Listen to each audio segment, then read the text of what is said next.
Welcome back to Chakra Free Radio. In our last episode, we discussed the Shawshank Redemption and how we often create mental prisons around ourselves. And one of the things that came out of that discussion was a desire to have a conversation with somebody who had spent time incarcerated. And so we're delighted to have on one of Ray's friends, Bryant Pogue. Got to know him the last year. Even before then, right? Yeah. He was in New York though. Yeah. And I was over here. So I always heard this guy from New York with a tough accent. I'm like, who's Bryant, bro? But yeah, when I came back to the company, you welcomed me with open arms and, taught me the ropes again because I was lost in the sauce. Yeah. And yeah, just a person who I've seen over the past year just persevere and always hold their head high even when I have my head low. So appreciate that. That was a nice time, and you giving me pointers, even life pointers, and I just be like, he just be like, you basically like don't take no shit, right? And I was like, all right, bet. So yeah, I remember those. Well, they just gonna walk over you. So. I remember those pointers. Yeah, it's been a pleasure. Definitely been a pleasure working with you, getting to know you as well. Yeah. Thank you for joining us. Yeah. So maybe just some quick background, like, where you grew up. Bryant Pogue, from Brooklyn, New York, born and raised. Got some time spent in the Bronx after my stint in jail. Basically came home, went straight to the Bronx. Then been in Brooklyn ever since, but love New York. Been working for my company going on, 9 years? That's why I'm basically out here in Massachusetts right now because of my job, my career. But yeah, just been working ever since I got out and just been focused on just doing the right thing and just helping people and just staying positive, honestly. That's the main thing. Raising my two daughters, that's the main thing. My two daughters, my family, two princesses. I'm real family, man. Real family oriented the way I grew up. So that's just me, honestly. So what year did you go in? Went in 2006, 16 years old. Came home 2016 at 26. That's a perfect time to come home. Yeah, July 12th this year, make 10 years I've been home. That's fine. So 10 years in, 10 years out. Probably see if you do a little celebration or something. Yeah. But you came out when Fetty Wap came out. When Fetty Wap had his run in 2016. That's why it's a girl that works with me that's a huge fan of Fetty Wap. I can't really get into it so much. What? That was, bro. I heard 2016 was a vibe. And you had Drake that year too with One Dance and Controller and all that. Oh yeah, 2016 was a vibe, most definitely. I didn't care what was out. As long as I was out, I was happy. You know what I'm saying? I was just happy to be out 2016. Yeah. But yeah. It was a blessing. It was a good transition to come out, honestly. So it was good. Yeah. So I mean, just in terms of the specifics, I think you mentioned you spent some time at Rikers, and then where were you after that? They'll call me a journeyman in jail. I spent 16 months on Rikers Island fighting my case. When I finally got sentenced, Cassack was my first jail. I can't remember every jail I've been to, but I've been to a whole bunch of jails. When I first went up there as an adolescent, still young. Why do they do that? Why do they have you change? No, it's basically about what you do to switch jails a lot. Like if you get into fights in and out of the box, they'll ship you further. So sometimes depending on your jail, like with me, it started me like 3 years away from where I lived, three and a half. When I got in trouble, they sent me and Dana Moore was somewhere 10 and a half hours away. And then from there, it was just bouncing around. I actually got into an incident when I got close, then shipped back further up away. So it's like a punishment. The good behavior you are, you come down. It's like to keep you away from like ties. Because you might be closer to the people It's like punishment, most definitely. Like they say, like with the feds, they don't even put you in the same state.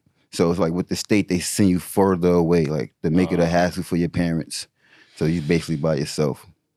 So it's rough out there. It's like, it's important to have communication with your people because it's like when the prisoners see that you don't have no outside contact, they treat you the way they want to treat you, and they pay attention to that. So you want to try to stay close to your family while you're in there. There's a lot of representations in the media of what life in prison is like. I mean, I'm sure you've seen a lot of that stuff. I mean, from your experience, what's kind of real and maybe what's less so?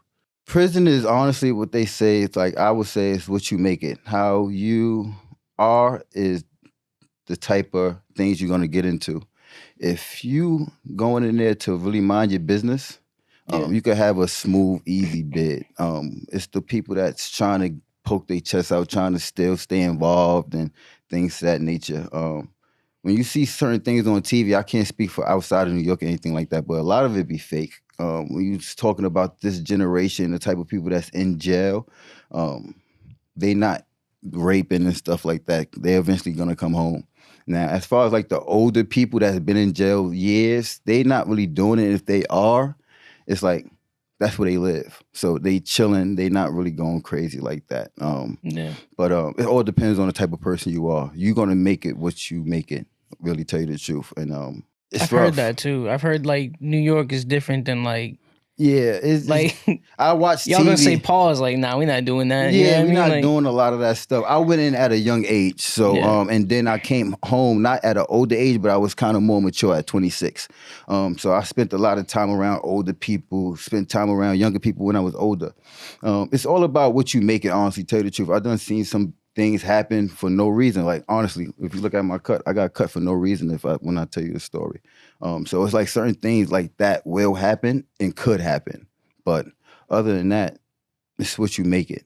Jail is like they doing the right thing by portraying it to be so horrible, so you don't want to go in there. Yeah. But it depends on, like, the hardest part is being away from your family. I'm real family oriented. So that's like the hardest part of being in there and having to depend on people. Yeah. You got to ask for stuff and things of that nature. Yeah, so, commissary and stuff, right? Yeah, so, but other than that, it's like, it's what you make it, to tell you the truth. Yeah, and I'm just curious, like the experience in jail versus, post trial incarceration. Is it a huge difference or? Yeah, it's a huge difference depending on how much time you did in there. I mean, I did like which was worse? What, the experience going in or the experience coming out? The transition, you mean? No, just like being in at Rikers versus after trial. Yeah, that experience is totally different. Like I was on Rikers Island at a young age, an adolescent, and adolescent is totally different. The mentality is totally different when you're dealing with adults. And adults, you could go in there and just mind your business and chill and be easy. And adolescent is not like that. It's not like that at all. If you was to go in there on Rikers Island and think you're going to be quiet and easy, just mind your business, you're going to end up washing drawers, getting beat up. You have people called day room dummies where it's like people get bored and beat you up for no reason. So it's rough. So it's like, if you really not what they say is about that life, you're going to have a rough time on Rikers Island. You know what I'm saying? You're going to really have a rough time. Now, that transition going upstate, depending on the type of lifestyle you lived on Rikers Island, it follows you. Yeah. So if you was like one of those type of people where you used to extort people, terrorize people, have them doing all sorts of crazy stuff, a lot of older people hear about that upstate, and they wait for you to come upstate, honestly. I don't know how it is now because I've been out for a while, but the transition going upstate is way smoother. Like, you going up there to do your time. Now, you have, depending on who you are, depending on what you into, that's the type of stuff you're going to get into. Yeah. Did you keep it cool at Rikers?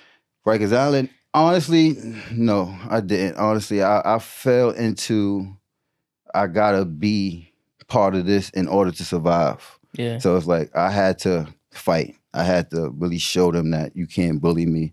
What made it rough for me was, like, I was the only one in my neighborhood locked up. Yeah. So I didn't really know much people, but I can honestly say, I wish I didn't, but it's like, if I didn't, I don't think I would have survived on Rikers Island the way I did. Because you couldn't be quiet. You had to fight. It was rough. It was rough. But I went to 2 buildings on Rikers Island because I was fighting a possession of a drugs case. So I went to a sentence building, which was kind of smoother.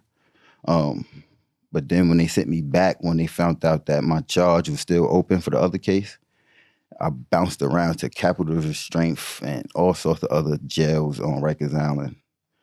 And then I finally went up once I got sentenced to the 12 years.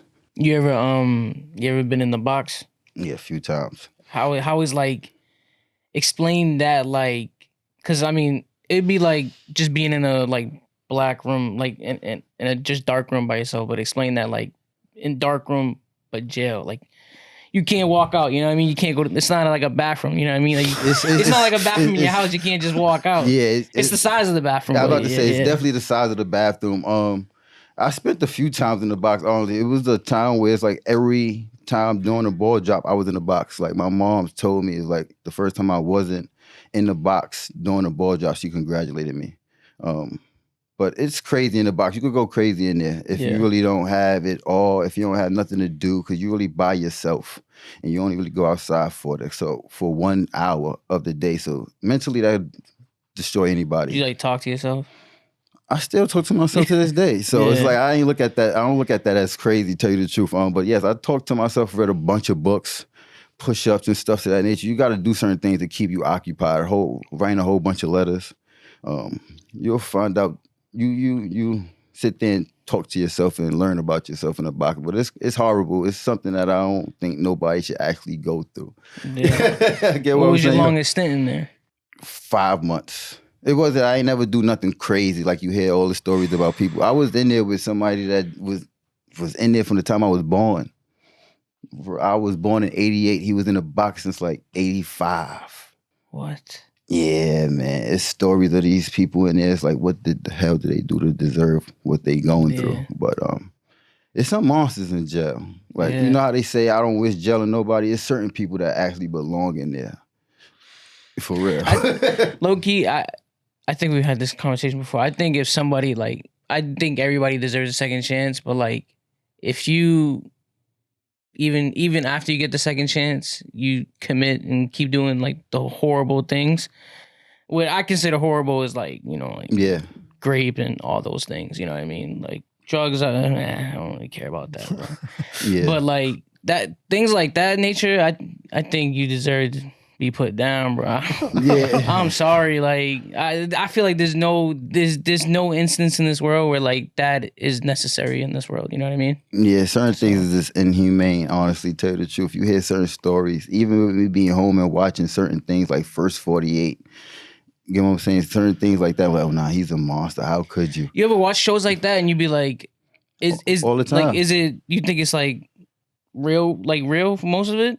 Yeah, a lot of that stuff be, I mean, as far as what they getting locked up for, because they don't really show what's going on in jail, but a lot of these cases that I be seeing, it's like, yeah, they deserve to be in jail. Yeah. You get what I'm saying? Like, that's why I hear people say, like, I won't wish that on certain people belong in there. Yeah. For real, because it's like, certain crimes is like, how could you? Like, mentally, what's wrong with you? So I understand it now sometimes. Did you ever, when you was in there, did you have a relationship with God? Not really so much, honestly. When you speak about relationship, nah, I can't. You never prayed. You never been like, just hold me over. The funny thing is, the last time I prayed, the last time I remember, last time I got on, bending down on my knees and prayed was, I got into an incident in jail where I got cut, and I defended myself afterwards, not to get too much into it, and they came to my cell, it was like homeboy was fighting for his life. Now, mind you, I'm in jail for it. So it's like, that's another one, I can't do that. You know what I'm saying? So I was like, I got down and just prayed, like, just talked. Please, don't let him die. You know what I'm saying? We don't need him to die. I can't do that much more time. Like, and that's the last time I ever got down on my hands and knees. Yeah. Even we had to talk at the table at our manager meeting. We just talk about faith. Yeah. You have had to have like faith and hope and I mean, and all those things like the whole time, you know what I mean? Like, cause like I get it, like there's probably a part of you where it's like, I gotta be that person, like the macho man. But like when you sat there and you like thought about it almost every night, like you was like, please, like I gotta make this, I gotta make out of it. I mean, honestly, it's like with me growing up, I grew up in the church, but it wasn't so much of a choice. Growing up, it was like I was just growing because my mom, my pops. So they was religious people, not so deep into it. So that's why it wasn't so much forced on me as far as like, I never was too religious when I did believe in God. But Yeah, I never really thought about it, honestly. I just went about my life in there and focused on what I had to focus on because I couldn't really focus on nothing else while I was in there, honestly.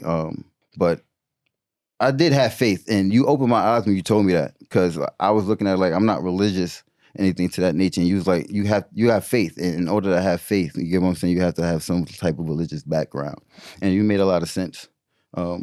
Even to this day, it's the same. To tell you the truth, it just gave me some confidence, picking up who I am, and things of that nature, and believing who I believe in. Yeah, I mean, during your time, like, what was the biggest surprise? That it was honestly one of the biggest surprise in there was running into certain personalities. Because, when you in society, you surround yourself with who you want to surround yourself with. So you don't even see certain things until you're around people that you have no choice to be around. And you start seeing characteristics that you never saw before, not even on TV. So was like the biggest surprise. Like, I'm surprised that they make people like you. Like, I'm surprised. Like, that was like the biggest surprise. Like, I'm honestly surprised that. See a dude like Joker and I'm like, shit. Yeah, it's like even Joker, like just seeing people the way they are, seeing people doing the things that they do. It's like where you pick that up from? Things of that nature, like where, who? So I was really like diving deep into people for a minute because it's like I couldn't believe I was surrounded by certain people. Yeah, your own psychology class in there. Oh man, it was crazy in there. Honestly, telling you the truth, just dealing with all different type of personalities. It's like you have to think for other people, and it's like driving. When they say you got to think for other people when you're driving, you have to think for other people in there because you'll find yourself caught up in all sorts of stuff. Honestly. Yeah. So I'm curious, just that first night, whether at Rikers or when you were upstate. I mean, what was it like? My first night on Rikers Island, I was kind of nervous. I'm not gonna front. I was scared because the environment is a dorm, and then it's like up until going to sleep, you hear all sorts of stories about what's gonna happen, what could happen. Oh, it wasn't a cell? Hell, nah, it wasn't a cell. So that's why I was so nervous. No, so it's like, that's scary, bro. Yeah, so it's like you sleeping around a bunch of adolescents, teenagers. Some of them locked up for the things you locked up over words. So it's like, that's nerve wracking. You get what I'm saying? It's like, I'm surprised I actually did go to sleep. My first night, honestly, sleeping when I got upstate and I finished the process of going back and forth to court and everything, I slept good. It was like some of the best sleep I ever experienced because now it's like a lot of the stuff that I knew I was running from or going through is over. So now I got a whole nother chapter I'm about to get started with. And I actually slept good, honestly. But Rikers Island was the worst. It's the worst, honestly. After you leave Mod 1, and then you go to your cell. And that's another. Did you like count the days? Or like, did you have to forget about the days that way? I forgot about them. The time will go by quicker. Yeah, I forgot about it. I just try to stay focused, honestly, and stay busy.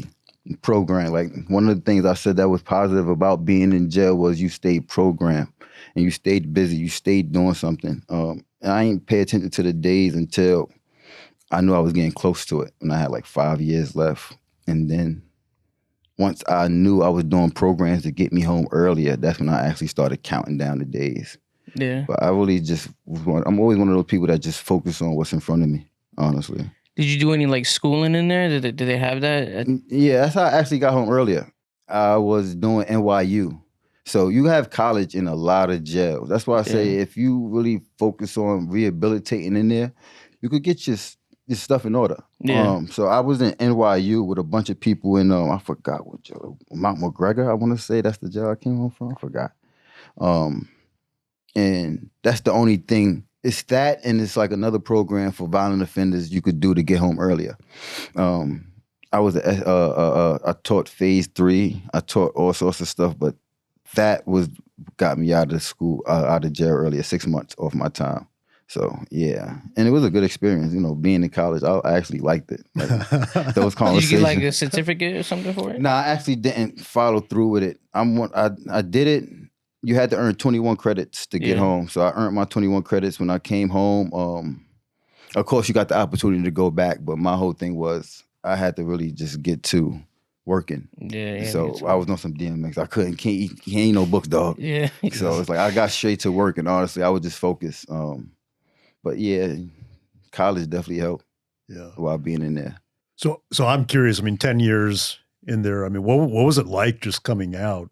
You know, like, did it feel like things were the same, or did it feel, you know, I ask because, like, I mean, I think literally the iPhone was introduced when you were in there. Yeah, I still don't know how to work my phone that I got, honestly. I was scared coming out because you gotta remember I went in as what you would say a baby. I went in as a baby. My mom's, everybody that took care of me was still alive, to the point where it's like, I never went to a doctor's appointment by myself. So now I'm coming home to do all that by myself, and everybody's gone. My father's the only person that was alive. All my grandparents passed away. So, and my father me and him wasn't on the best of terms. So now it's basically, I just really got my brothers and the people around me to help, but I wasn't one of those type of people that didn't like to ask for help.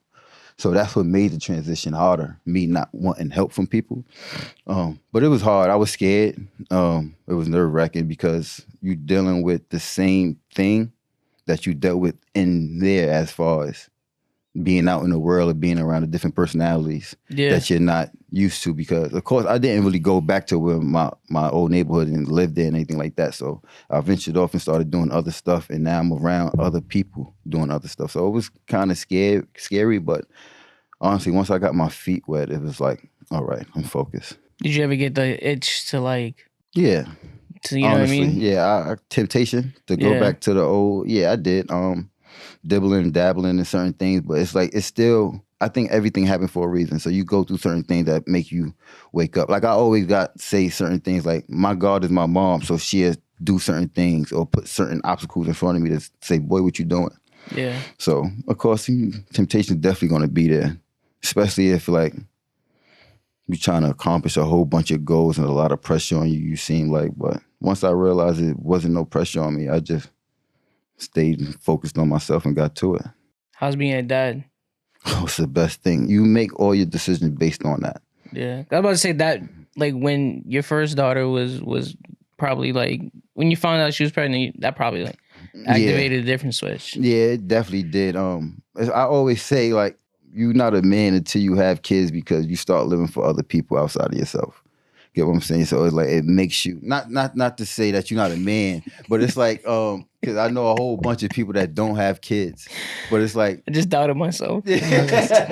Not like that, but it's like, it makes you think differently when you know you have somebody else's life in your hands and you're responsible for somebody else. So it's like, all the things that you used to do, you had to probably stop, because now it's like, you got to watch how it interfere with that person's life. You know what I'm saying? But it's everything. I love it. It makes me who I am. It's a beautiful feeling. I mean, from what I be saying, you look like the best dad in the world, bro. Like, I mean, they always happy. I try to do the best I could. That's why I got my decision on going back to New York, because of them. At the end of the day, I mean, it's rough being away from them when you was around them a lot. But and at this age where they at, it's like, I feel like they need me in their life. You know what I'm saying? But yeah. Kids is beautiful. Yeah. One of the things we were talking about beforehand was just, you know, the temptations that are available even within prison, you know, whether it's alcohol, drugs, whatever. I'm just curious, like, how does it even get in? A lot of times it get in because of the COs. A lot of times, tell you the truth, like, you see how they say how the back in the day they say the government gave us the coke and the drugs and the guns. It's the same way in there most of the time. It's the CO. Do you watch Mayor of Kingstown?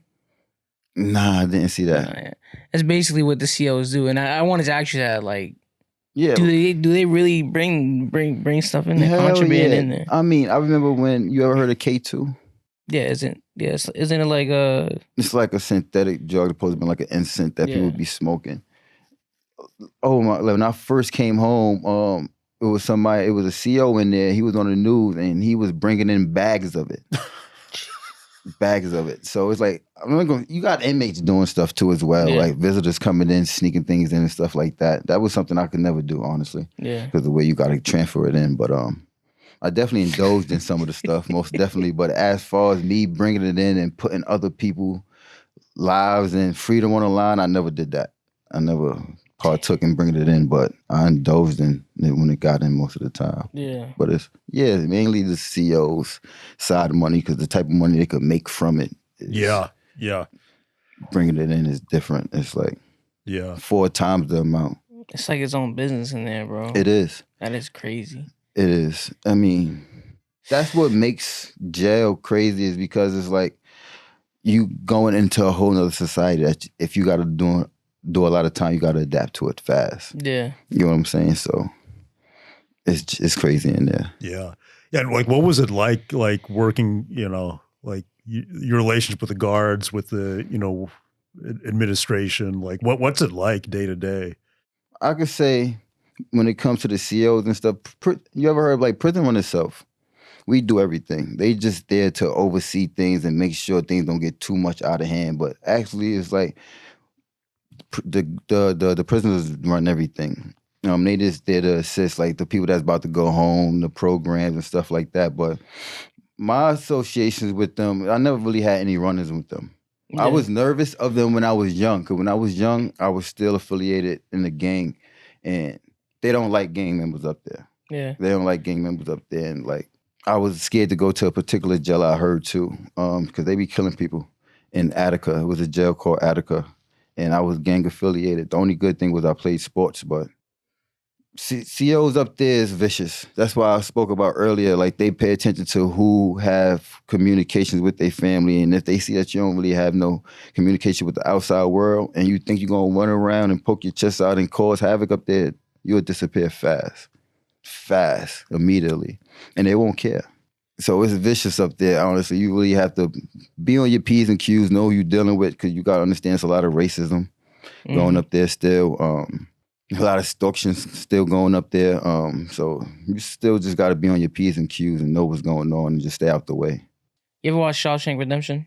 Yeah, I saw a little bit of that. You know when Morgan Freeman goes and like 10-year mark or whatever, and he keeps going back, and they like basically like, oh, like you rehabilitated, you can go out to the world. Did you ever have that, like at like a 5-year stint, or like did you ever have like parole or something, or like did they just make you do your full time? It's funny. They would probably tell me, my PO would probably say I was like the model parolee, because like I was focused, bro. I ain't gonna hold you. I looked at it where it's like I got a second chance at life coming home early for the charge I had.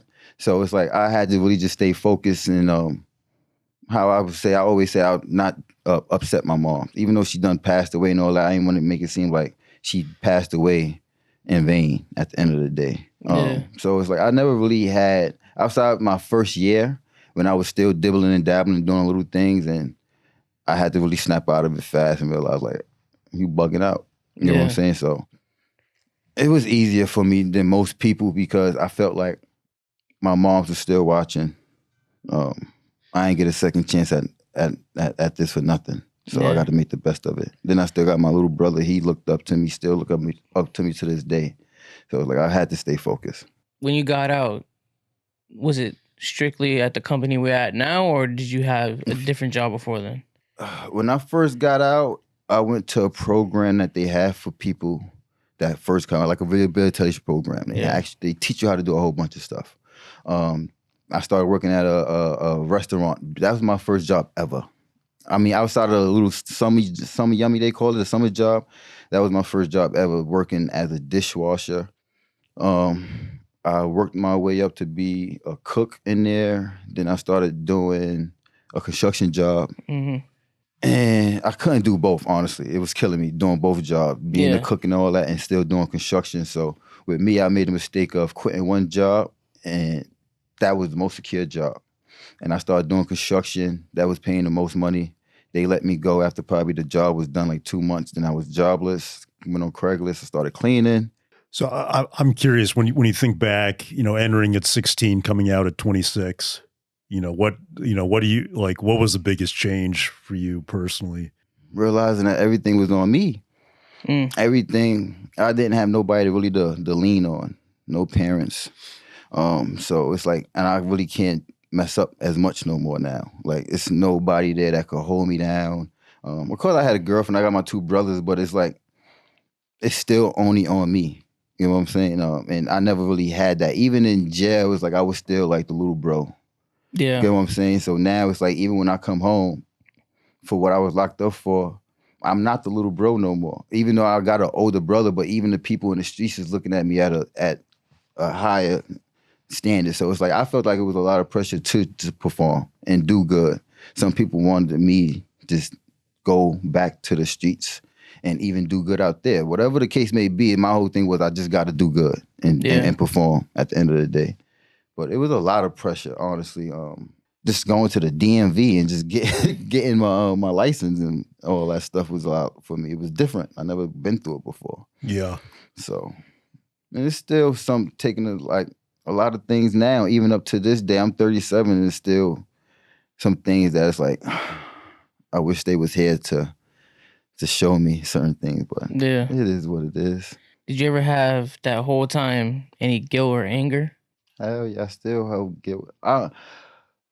I feel that I'm the reason my mom passed away. Yeah. Because before I got locked up, she was in the best of spirits. Nothing was wrong with her. She wasn't sick. But soon I got locked up. I'm the middle child. I was like a baby. I was like her baby. Like, not to say I was a favorite, but I was like a baby.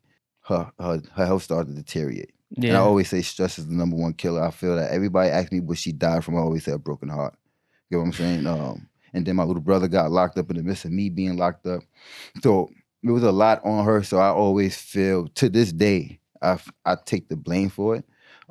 That's why I felt that was a lot of pressure on me not to honestly mess up, because the way I deal with life is she's my God and she sees everything. She sees me. So it's like I don't do nothing in life that she want to approve of. Yeah. You get what I'm saying? So that's how I deal with life. I was like that the other day. Quick story. Yeah. So we're planning on going to Cancun for like our big trip in May or whatever. Yeah. And I'm a procrastinator.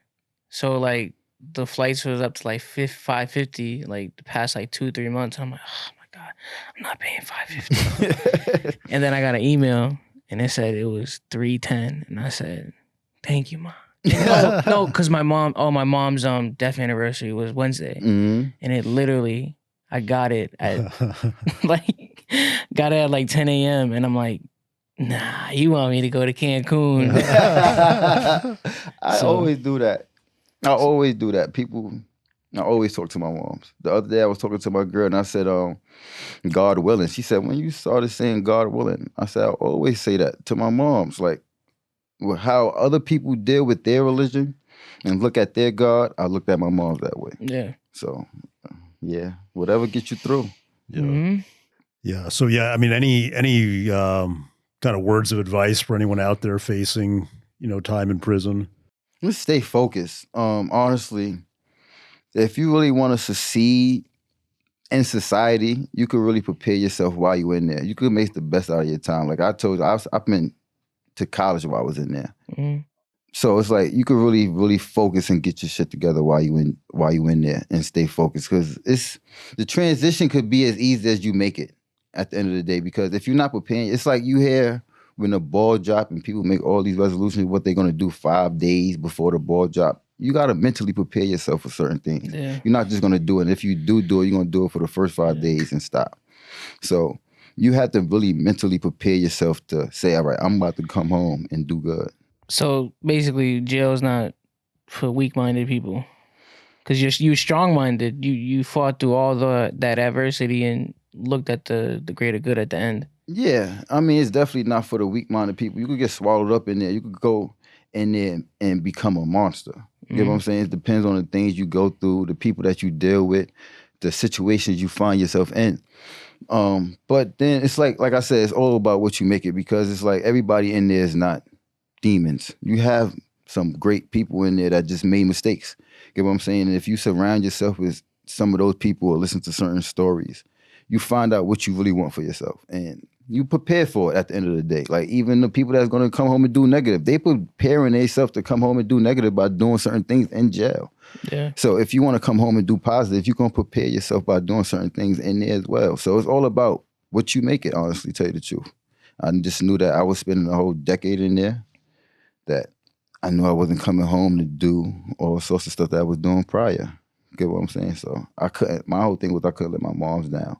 Yeah. So it's all about, that's my message to anybody that's in jail. Just stay focused, come home, and whatever you plan on doing when you get home, it's so many avenues in there and so many resources in there now, today, where like people got phones. You can learn AI in there. You can do anything you want in there, really, tell you the truth. So it's like, there's really no excuse to come home and mess up unless you want to, tell you the truth. Yeah. 1 minute?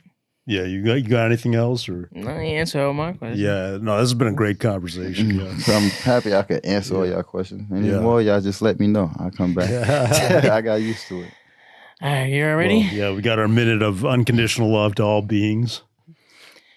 Let's go.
I'm telling you, sometimes a minute does not feel like a minute. I'm not gonna lie to you. You ever just work so much where you could find yourself going to sleep just now? Yeah. Definitely was about to doze off. That's what happened. You at peace. All right. Well, yeah, Ray, you got our quote, man. You got anything that you lived by? Like your mom or anything said a quote to you ever? I can't remember at the moment. No? Mm-mm. This one's about my goat, Drake. Your goat? Life is about figuring it out. Yeah. Simple. Life is about figuring it out. Yeah. I was gonna go to like introspective, like deep one, but I'm like, I do that almost every time. Well, it was something that somebody be saying, I heard it before. Do anything like it's everything is the opposite way. Do everything like it's anything. It was something to that extent where it just basically just no matter what you're doing, just put 100% into it. Like, you don't know who's watching, just perform. Mm-hmm. Just perform. Yeah. Well, Brian, yeah, thanks a lot. I mean, this has been a great episode, and hopefully someone out there, is getting some benefit from this. For sure. Hopefully, we'll see. Yeah. I think somebody definitely picked up on the episode and learned something from it. Yeah. Yes, sir. Yeah. All right. Well, until next time, this is Chakra Free Radio signing off.